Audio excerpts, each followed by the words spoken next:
Desde a primeira Revolução Industrial, a disponibilidade de recursos energéticos tem constituído muitas vezes o grande diferencial entre os países avançados e países atrasados.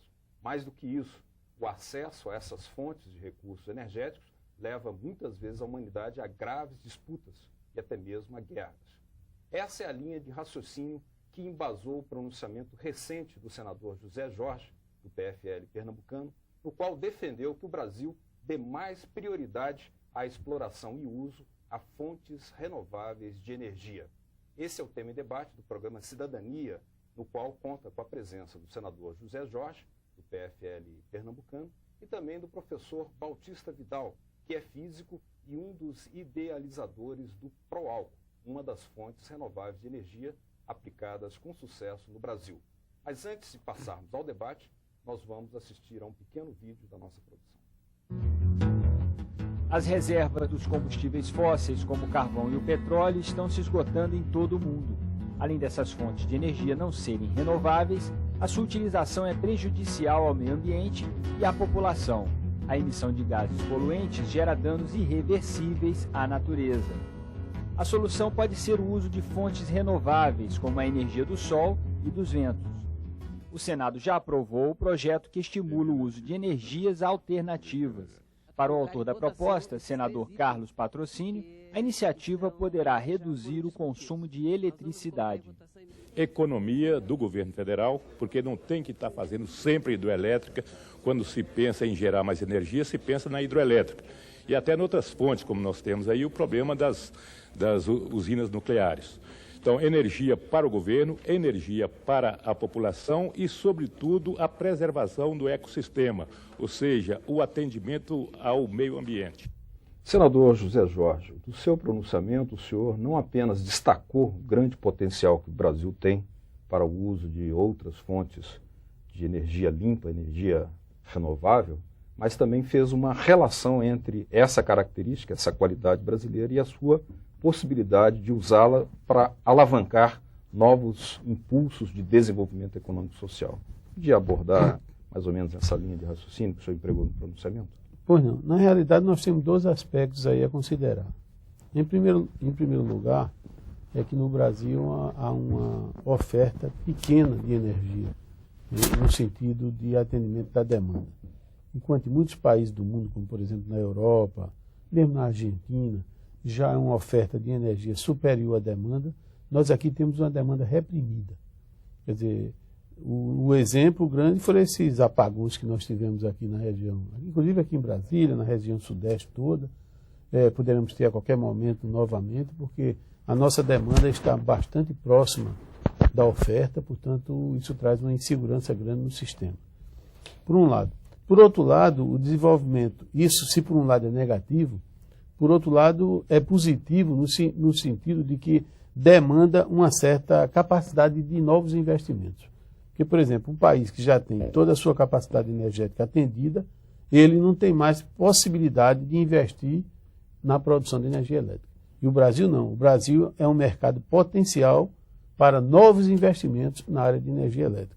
Então, ora, se nós vamos investir em energia, e existem diversas formas de se gerar energia, como, por exemplo, os combustíveis fósseis, petróleo, carvão, como, por exemplo, através de hidrelétricas, como, por exemplo, energia nuclear. Agora mesmo está se inaugurando a usina de Angra 2, que é também outra forma de energia. Nós temos também energias alternativas, baseado principalmente na energia solar e na biomassa, enfim, diversos tipos de energia solar.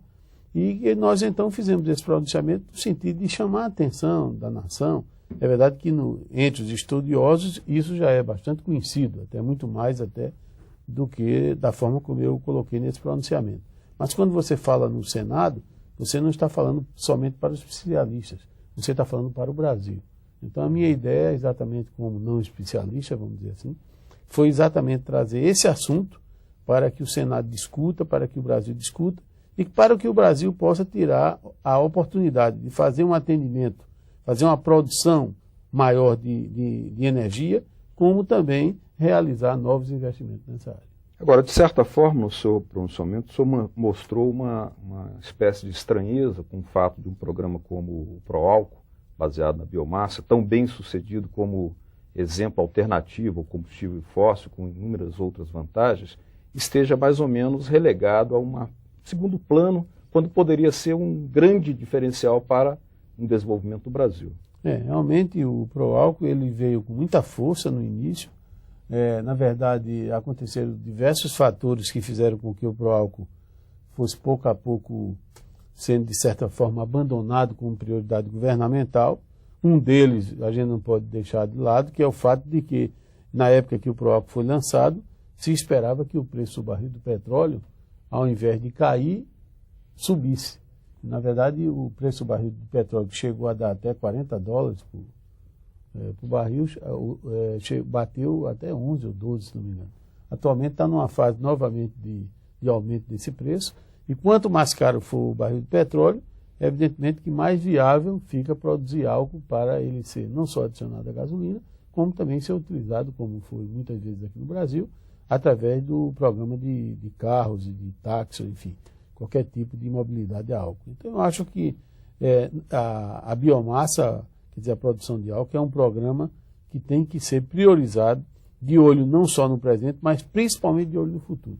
Muitos países, como eu digo aí no meu discurso, muitos países que na época em que o Proálcool foi criado, ou foi instalado, não colocavam um percentual mínimo de álcool nos seus combustíveis, agora já estão colocando. A França, os Estados Unidos, o próprio mercado comum europeu. Então está se criando também um mercado adicional para o álcool, o que fará com que o Brasil, por ser um país de grande extensão territorial e praticamente todo ele na tropical, ele poderá ser um grande produtor de biomassa, de combustíveis baseado na biomassa e ter um surto de desenvolvimento a partir desse processo. Professor Bautista Vidal, o pronunciamento do senador José Jorge alerta para o esgotamento dos combustíveis fósseis e também faz um chamado à consciência nacional, aos setores públicos e privados para atuarem juntos numa linha de restaurar a credibilidade do Proálcool, dadas as suas características muito vantajosas em relação ao uso de outros combustíveis. Aliás, comprovado agora, pelo que ele acaba de dizer, que já a França e os Estados Unidos já vêm aderindo, de certa forma, gradualmente, ao uso do álcool carburante. Como é que o senhor vê esse chamado do senador? Bom, na realidade, não é falta de credibilidade que levou o Proálcool à sua destruição. Hoje o Proálcool é um cadáver. Foi exatamente seu espetacular êxito a nível mundial, porque foi o único país que teve uma solução definitiva, pelo menos para um dos derivados do petróleo, embora nós podemos ter para todos. Foi exatamente esse êxito espetacular que iria transformar rapidamente o Brasil na maior potência energética do mundo. E foi esta a razão fundamentada porque a questão energética hoje é uma questão militar. Os Estados Unidos têm petróleo no seu território para apenas 5 anos, a Alemanha para 0 anos, o Japão para 0 anos. Hoje o petróleo é controlado militarmente pelas Forças Armadas norte-americanas. Essa questão dos economistas, usando falsos conceitos, dizer que é mais caro, mais barato o petróleo, algo é completamente inconsistente, porque os Estados Unidos gastam hoje $100 por cada barril de petróleo que importa, $100 de despesas militares. Não deixa de ser um subsídio gigantesco, né? Então como é que o álcool é mais caro que o petróleo se só despesas militares se gastam $100? Ademais, o mundo está sem solução para a questão, pelo menos dos combustíveis líquidos, na verdade, que movimenta o mundo, todo o sistema de transporte mundial depende de combustíveis líquidos. E nós somos o continente tropical. A única solução a nível mundial para resolver o problema dos combustíveis tropicais virá dos trópicos e virá necessariamente do Brasil. Ou a sociedade brasileira assume isso para resolver o problema dos outros, ou eles vão ter que nos massacrar para resolver o problema deles. É uma questão geopolítica central que a sociedade brasileira e a classe dirigente tem que tomar conhecimento de uma vez por todas. Quer dizer, o Departamento de Estado americano, no seu programa de defesa, está propondo ocupar militarmente o Mar Cáspio, tá certo? E o Mar da China. Por quê? Porque há vestígios algumas evidências que há reserva de petróleo. Vocês imaginem o que significaria as Forças Armadas norte-americanas invadirem dois mares que pertencem, são regiões geográficas de duas nações nucleares. Quer dizer, vamos ter possível conflito nuclear se essas coisas forem avante. Entretanto, a situação dos Estados Unidos é desesperadora, porque eles têm petróleo em seu território para apenas 5 anos. Entretanto, a grande solução definitiva para o mundo, que é a solução tropical e do continente brasileiro, está sendo ignorado pela nossa classe dirigente, o que nos transforma no futura região de litígio. Essas guerras no Oriente Médio são as guerras da energia do passado. E a guerra da energia do futuro, aonde se localizará? Necessariamente na Amazônia, nos trópicos. Então, ou nós tomamos consciência dessa realidade, ou nós vamos desaparecer do mapa como nação, como cultura. Porque a questão energética é uma questão crucial para a sobrevivência dos povos. E as nações hegemônicas estão em situação muito perigosa porque não têm combustíveis para a sua sobrevivência. Senador José Jorge, além do fator econômico, da alternativa que o Brasil tem do uso da biomassa em larga escala, o senhor alerta para uma outra qualidade que também poderia ser medida, acho que sim, como estratégica, que é a de não provocar impactos ambientais. O senhor alertou para o problema do efeito estufa, das chuvas ácidas, que são consequência do uso enorme de combustíveis fósseis. Como é que o senhor coloca esse ingrediente ecológico nessa diretriz de uso de novas formas de energia? Porque, na verdade, os combustíveis fósseis são considerados os grandes poluidores. Quer dizer, não só nas grandes cidades, como em qualquer lugar, um automóvel, quando anda, ele é movido por combustível fóssil, e praticamente todos são movidos por combustível fóssil, ele gera um sistema de poluição que tem sido pouco a pouco diminuído através de uma série de medidas nos próprios motores, mas de qualquer maneira ainda é uma poluição muito grande. Chegando ao ponto de cidades, por exemplo, como São Paulo, como Cidade do México e outros, terem que paralisar parte de sua frota para que os níveis de poluição não sejam tão altos. Aqui no Brasil especificamente, nós ainda tínhamos uma grande capacidade de geração de energia hidrelétrica, cujos efeitos ecológicos eram diferentes, quer dizer, de qualquer maneira tinha um efeito ecológico, mas era um efeito ecológico diferente. Algumas faziam grandes lagos, né, que consequentemente alteravam a ecologia daquela região, mas principalmente no Nordeste, o potencial de energia elétrica assim, de grande escala, ele já foi todo utilizado. Porque o Nordeste só tem um rio, praticamente um rio perene de certa dimensão, que é o Rio São Francisco, onde já existem diversas barragens e diversas hidrelétricas, de tal maneira que o potencial elétrico é considerado esgotado para grandes barragens. Outras barragens que pudessem ser feitas iam invadir uma área tão grande que se tornaria economicamente inviável. Fora que a água do Rio São Francisco também tem que ser utilizada para irrigação, para consumo humano e uma série de outras coisas. Então, acho que o único potencial que o Brasil tem, do ponto de vista de hidrelétrica, seria na região amazônica. Só que na região amazônica, aparentemente, os efeitos ecológicos serão maiores ainda, porque é uma região muito mais, cuja construção de grandes barragens implicaria em grandes lagos, topografia muito difícil, então seria bastante difícil. Do ponto de vista dos combustíveis fósseis, realmente, eu acredito que o Brasil, principalmente agora que nós teremos uma capacidade maior de exploração por conta da abertura do mercado de petróleo, que nós tivemos durante muitos anos, somente com a Petrobras, uma única empresa explorando, quer dizer, se fazia pouco, tinha pouca capacidade de achar petróleo, mas agora eu acho que isso vai se ampliar e certamente que o Brasil vai aumentar a sua produção de petróleo. Mas, como o professor disse, esses combustíveis são combustíveis que terão um período limitado de vida. Então, a partir daí, o grande potencial será a partir dessas regiões tropicais.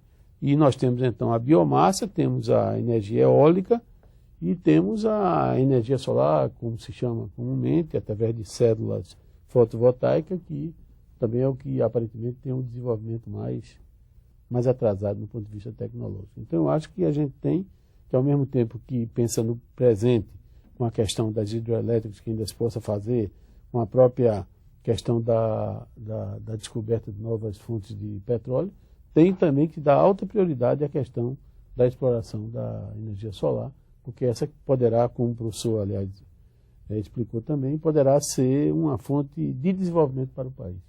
Professor, por que o Proálcool chegou à situação que ele se encontra hoje, se ele foi a alternativa mais bem sucedida de substituição do petróleo em larga escala? Bom, foram tomadas algumas medidas de uma certa violência para destruí-lo, né? Uma delas foi retirar o financiamento para os pequenos produtores, que representava 60% da produção de cana para a produção de álcool, né? Um arbítrio inopinado, né?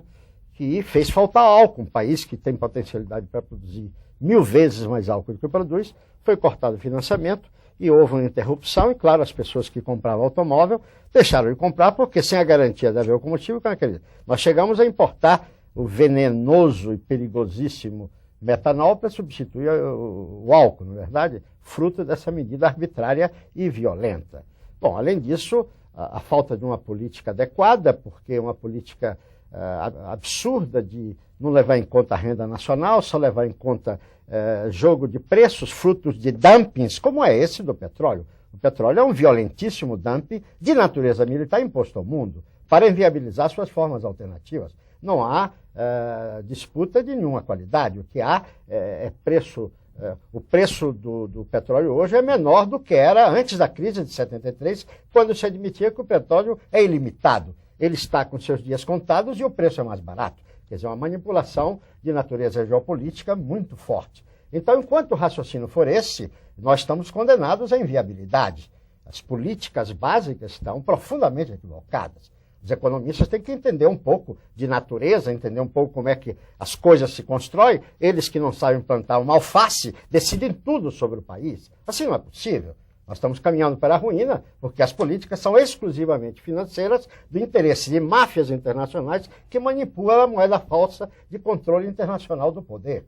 Então, uma nação como o Brasil, com essas potencialidades extraordinárias, tem que tomar consciência da sua realidade e do imenso poderio que nós dispomos.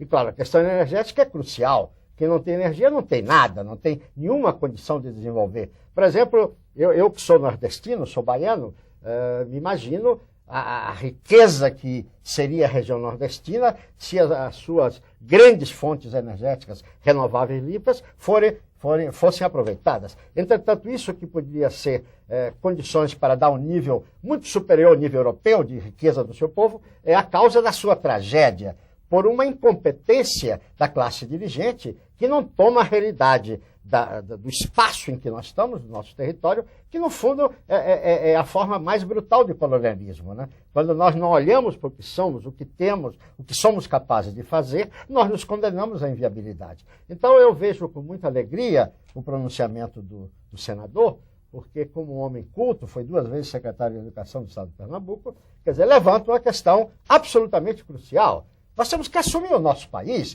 nós temos que resolver adequadamente usando as nossas imensas potencialidades.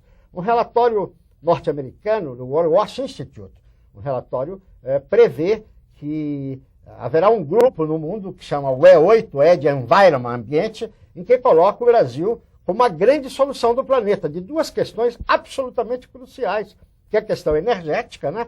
Pelo ocaso dos combustíveis fósseis, e a questão ecológica, do efeito estufa, que está começando a provocar grandes tragédias, grandes cataclismas, de efeitos devastadores, né? A solução dessas 2 questões do planeta Terra, da humanidade, para o futuro, estão no continente brasileiro. Ou nós brasileiros assumimos a responsabilidade com competência, com seriedade, equacionarmos isso para resolver o problema do mundo, ou, evidentemente, nós vamos ser classificados, como, aliás, estamos sendo, como uma raça inferior, um povo que não é capaz de resolver, quer dizer, dar alimento ao seu próprio povo, que tem milhões de pessoas abaixo da miséria. Quer dizer, ou nós, quer dizer, revertemos este processo, que não é político de poder, é político eleitoral, é político de grupos, mas não é política nacional. Ou nós construímos um projeto nacional para levantarmos a cabeça. E ouvimos homens como o senador José Jorge, que a partir da sua visão do estado de Pernambuco, que é um estado localizado numa região riquíssima do planeta, porque tem energia, que tem energia, tem tudo, podemos reverter essa situação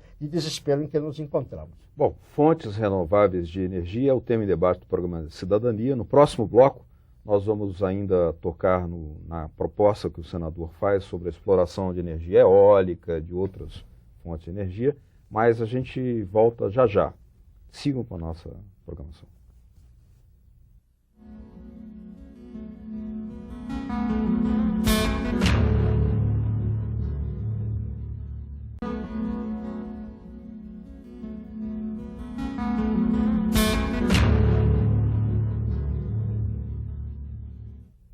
Fontes renováveis de energia é o tema em debate no programa Cidadania de hoje, com a presença do senador José Jorge, do PFL de Pernambuco, e do professor Bautista Vidal, um dos idealizadores do PROALCO.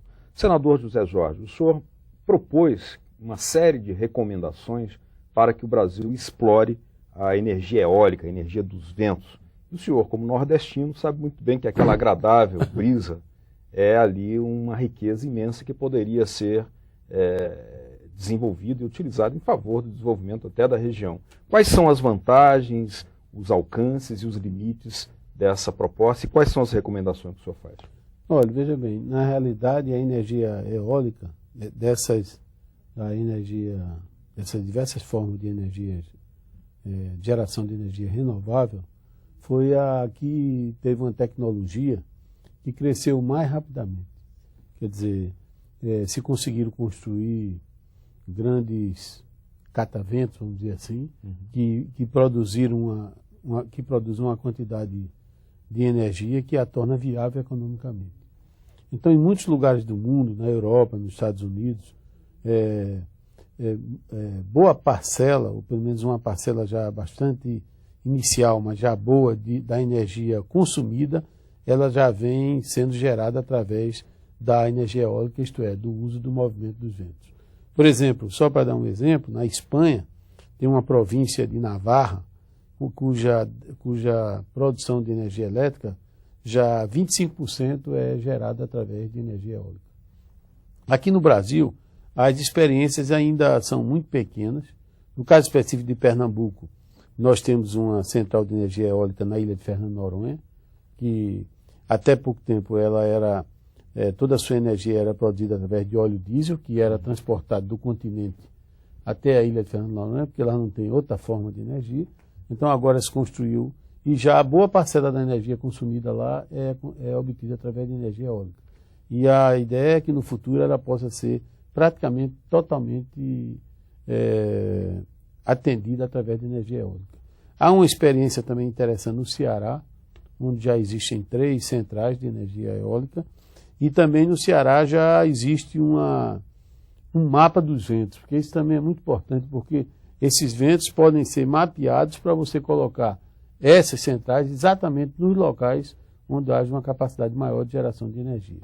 Talvez o único estado do Nordeste que tem esse mapa já realizado é o estado do Ceará, que o governo do Ceará já tomou algumas medidas no ponto de vista de incentivo fiscal, incentivo ao uso dessa energia elétrica, dessa forma de geração de energia elétrica, e, portanto, seria o estado que está mais avançado hoje, né, na geração de energia. Então, o que nós estamos defendendo é que sejam feitas algumas mudanças na legislação para incentivar a que a iniciativa privada possa... Porque as do Ceará foram construídas com a contribuição, com a participação da iniciativa privada. Mas, para isso, é preciso que algumas medidas sejam tomadas no ponto de vista da legislação, de incentivo. Por exemplo, as empresas distribuidoras agora vão ser privadas. Algumas já são, outras serão privadas no Brasil inteiro. A maioria já foi privatizada, né? Então, na verdade, a energia eólica ela tem um preço maior, por enquanto, do que a energia elétrica normal gerada por hidrelétricos. Principalmente que as hidrelétricas, a maior parte delas, o custo já foi absorvido, quer dizer, já foi paga, porque tem algumas de 20 anos, de 30 anos, sei lá, Paulo Afonso, construída, sei lá, acho que 50 anos e assim por diante. A energia eólica ela é um pouco mais cara no início. Então é necessário que haja uma legislação que obrigue essas empresas a, por exemplo, 2 ou 3% da sua produção, elas adquiram de formas alternativas de energia. porque com isso você viabiliza no início essa produção. Segundo, é a questão do transporte de energia, porque há toda uma política de incentivo às pequenas produtoras de energias, hidroelétricas mesmo. E agora, com a privatização, você vai pagar um pedágio para transportar a sua energia no sistema de distribuição.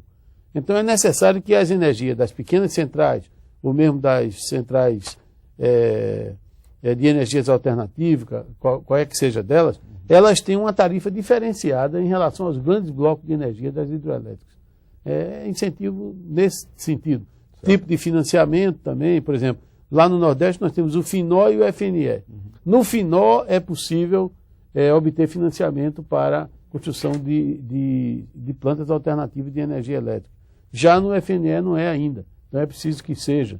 Então nós fizemos uma análise preliminar de todas essas medidas de natureza de incentivo, vamos supor, através de legislação, de lei mesmo, ou através de portarias, etc., para que nós fizéssemos algumas sugestões de modificação e nós, inclusive, as que forem de lei, nós vamos apresentar um projeto no Senado, depois de ser melhor analisado, porque para fazer um discurso, vamos supor, o nível de análise é nível, vamos supor, 1. Para fazer um projeto, um nível que tem que ser mais aprofundado. Mas com esse discurso, a gente começa a ser procurado por outras pessoas da área que também vão oferecer sugestões, como aliás o professor está aqui junto comigo, dando essa entrevista, como vocês mesmos que nos convidaram, e com essa divulgação desse programa, com a divulgação do discurso, certamente surgirão outras alternativas que permitirão que a gente possa apresentar um projeto mais consistente.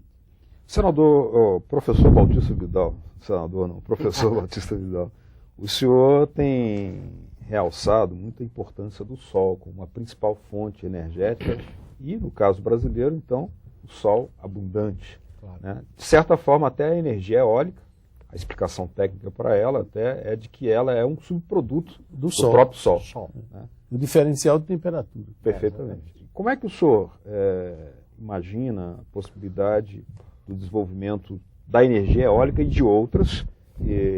Quais as maiores adequações que na qual ela seria utilizada? E como é que o senhor vê a combinação, inclusive, das demandas regionais? Por exemplo, no Nordeste, há certas peculiaridades para essa energia, mas com combinação com outras formas, talvez encontrássemos aí o desenvolvimento ideal. A rigor, que é necessário levar em conta é que nós somos um continente tropical e que nós somos a única nação do planeta que detém o reator a fusão nuclear, que é o Sol. Não dá para deslocar o Sol para Nova York, não dá. Então, nessas circunstâncias, temos que aproveitar todas as alternativas decorrentes desta quantidade gigantesca. A quantidade de energia que o Sol faz incidir sobre o continente brasileiro no dia equivale ao de 360 mil usinas de Itaipu em 24 horas. Evidentemente, a energia eólica está entre essas energias renováveis que tem como origem o Sol. Agora, ela tem suas limitações. Ela precisa garantir que é necessário ter um mapa dos ventos, né? Absolutamente essencial. Tem que haver ventos perenes, tem que haver, quer dizer, velocidades acima de certos limites, e que em algumas regiões do país, certamente, a costa do Nordeste, do Rio Grande do Norte, Paraíba, Ceará, até Pernambuco, não há a menor dúvida, mas em quantidades limitadas, né? E a possibilidade de potencial de energia é incomparavelmente inferior à energia da biomassa. Por exemplo, se nós consideramos o óleo combustível proveniente do dendê, da palmácea dendê, na região amazônica, dava para produzir, no nível de produtividade de hoje, 6 milhões de barris dia de óleo diesel não poluidor e muito mais potente do que o óleo diesel de petróleo. 6 milhões de barris dia significa 4 vezes o consumo geral de petróleo no Brasil hoje. Só o dendê é uma coisa gigantesca. Evidentemente, o potencial, por exemplo, energético a partir das florestas possíveis no Nordeste. Inclusive, nós precisamos reflorestar o Nordeste, que foram destruídas as florestas e criaram essas zonas áridas. Isso tem que ser resgatado. Isso foi feito de maneira criminosa. Mas mesmo com as florestas disponíveis, nós podemos ter importante produção de energia elétrica a partir da lenha, do carvão vegetal e de turbinas de altíssima eficiência usando o gás de madeira. Quer dizer, o Nordeste tem potenciais espetaculares de energia elétrica, não a partir das hidrelétricas que já com Sobradinho praticamente se saturou, né? Além dessas gerações de energia elétrica, podem ser feitas localmente. Não precisa usar essas caríssimas linhas de transmissão. Por exemplo, a Eletrobras cogita trazer energia elétrica da Amazônia. Por um lado, vai inundar a floresta, o que é uma barbaridade contra a natureza, de um lado, e segundo, quer dizer, construir linhas de transmissão de bilhões e bilhões de dólares, e todo ano ter que estar construindo linhas de transmissões. Então, essa questão energética exige ser tratada com competência.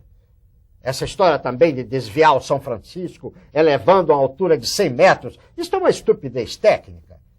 Será que nós somos uma nação que não temos competência para equacionar nossos problemas de uma maneira razoável, de uma maneira tecnicamente fundamentada? Claro que, para isso, precisamos mudar o sistema que está instalado no Brasil, onde toda a luta política se trava em termos eleitorais e não em termos de um projeto nacional, em termos de nos construirmos uma grande potência, enfrentando as outras potências, porque todas essas questões são questões de poder mundial.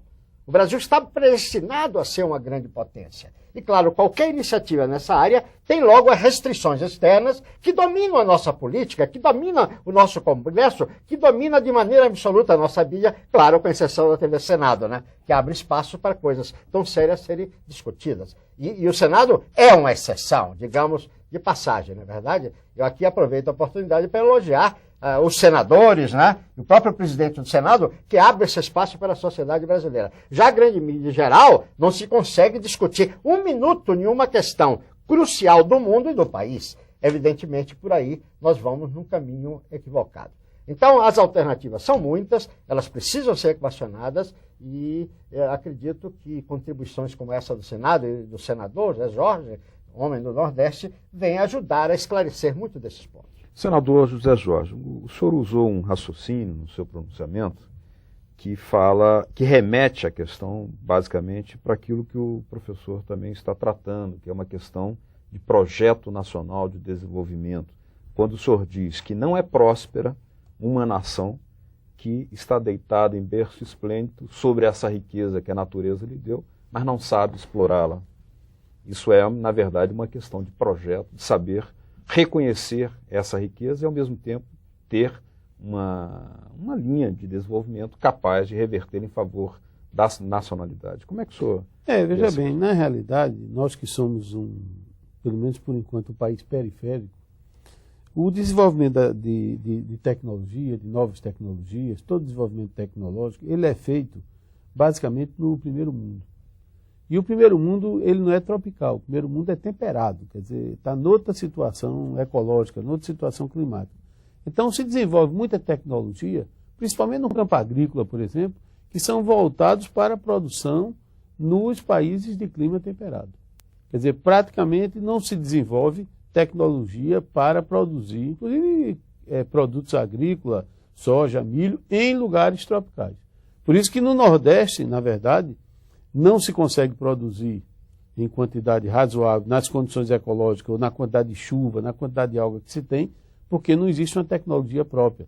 Evidentemente, se houvesse todo um esforço de desenvolvimento tecnológico para se produzir com pouca água, certamente que nós teríamos plantas, teríamos formas de produzir com grande produtividade com pouca água. Do tipo, por exemplo, poderia ter uma semente que já viesse com água, vamos supor, só para exemplificar. Agora, acontece que nos lugares onde se desenvolve a tecnologia, não há falta d'água. Porque mesmo nos lugares onde havia falta d'água, como lá eles são altamente capitalizados, eles foram exatamente os lugares onde eles colocaram irrigação de alto padrão, de tal maneira que em todos os lugares, por exemplo, nos Estados Unidos ou na Europa, o problema da água já está resolvido pelas próprias condições ecológicas ou pelos investimentos feitos. Então, aqui no Brasil, nós temos exatamente um grande potencial do fato de nós sermos um país tropical, só que não temos a tecnologia, vamos dizer, própria para desenvolver esse potencial. E quando temos a tecnologia, muitas vezes não temos um programa do governo, ou uma ação governamental, ou uma ação da própria população, um entendimento da comunidade como um todo, não só o governo, mas a comunidade como um todo, que faça com que essa tecnologia seja aprovada de forma perene, que nós tenhamos programas que acompanhem o tempo inteiro, que haja insistência em determinados projetos. Então nós temos um potencial, mas esse potencial, tanto na região Nordeste, a semiárida, que é um tipo de situação ecológica, como na região amazônica, que aparentemente é muito mais rica, nos dois nós temos uma grande capacidade de desenvolvimento que não está sendo utilizada e que precisa ser. E isso vem através de uma decisão política e de um desenvolvimento tecnológico compatível com a necessidade daquela região. Professor Baltício Vidal, o senador chamou a atenção para a questão ecológica, questão tão crucial no mundo atual. Nós temos aí a comprovação de que um desenvolvimento baseado em combustíveis fósseis levou hoje a uma situação de termos chuvas ácidas, termos efeito estufa, e não se sabe quais lá outros fenômenos negativos teremos, ainda não previstos talvez.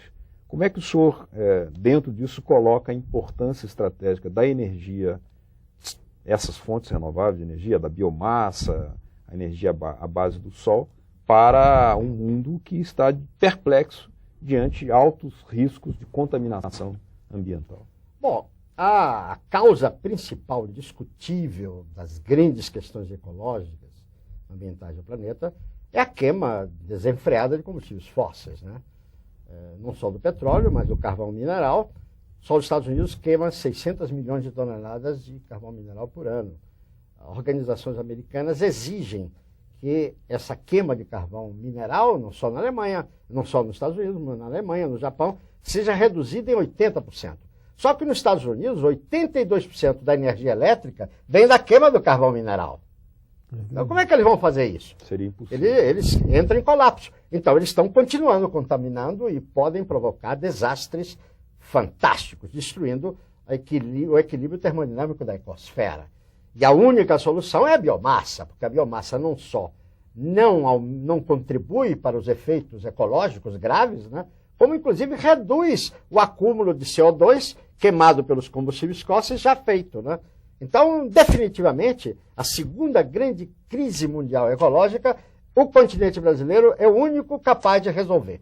Mas eu queria tocar nessa questão absolutamente crucial da questão tecnológica, porque há um grande engano no meio dos dirigentes econômicos nacionais pensando que tecnologia é uma coisa que se muda de um lado para outro como se fosse, quer dizer, brincadeira.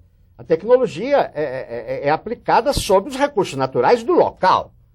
Você pega um pacote tecnológico e as condições sociais, políticas, econômicas, esse desemprego, por exemplo. Esse desemprego é resultante de aplicar tecnologias em lugares que não tem ninguém mais para empregar, o Japão, por exemplo, os Estados Unidos, por exemplo, e trazer para aqui que nós temos milhões de pessoas desempregadas. É uma barbaridade. Esse modelo da CEPAL, quer dizer, baseado em pacotes tecnológicos externos, é um modelo suicida. E, claro, quando nós nos dispusemos a desenvolver tecnologia própria, o fizemos com total sucesso. Por exemplo, os nossos aviões da Embraer são aviões competitivos a nível mundial. Por quê? Porque o pacote tecnológico foi desenvolvido por nós. No programa da biomassa, programa do álcool, nós temos a maior tecnologia do mundo. Vem gente do mundo inteiro, dos Estados Unidos, do Japão, da Alemanha. Todo mundo vem buscar o que nós aprendemos, mas eles não têm o sol. Então não adianta ter a tecnologia. Então, em áreas, a questão eólica é uma questão, a contribuição importante, mas periférica, e que se desenvolveu nos países temperados e frios, porque eles não têm alternativa da biomassa, então eles desenvolveram mais. Para nós, na biomassa, somos os melhores do mundo, disparado. É claro que eu fui 3 vezes, eu não sou amador da área, eu fui 3 vezes secretário de Tecnologia Industrial do Brasil.